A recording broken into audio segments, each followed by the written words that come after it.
എല്ലാവർക്കും നമ്മുടെ യൂട്യൂബ് ചാനലിലേക്ക് സ്വാഗതം.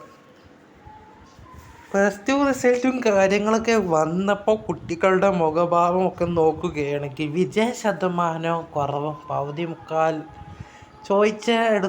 നോക്കിയെടുത്തോളം ആളുകളും പകുതി മുക്കാലും തോൽക്കുകയാണ് ചെയ്തിട്ടുള്ളത്.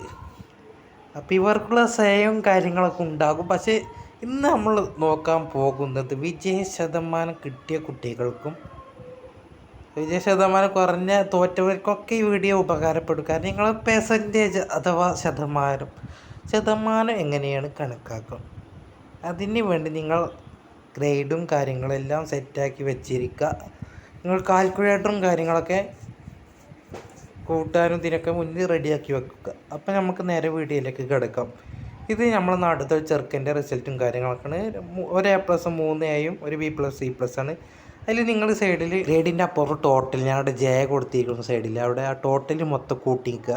ആ കൂട്ടിങ്ങാണ്ട് എത്ര കിട്ടണത്. ഇപ്പോൾ ഇത് കൂട്ടിയാണ് 946 കിട്ടിയിരിക്കുന്നത്. നിങ്ങൾ കൂട്ടുന്ന സംഖ്യ എന്ത് ചെയ്യാം, 100 കൊണ്ട് ഇൻറ്റു ചെയ്യുക.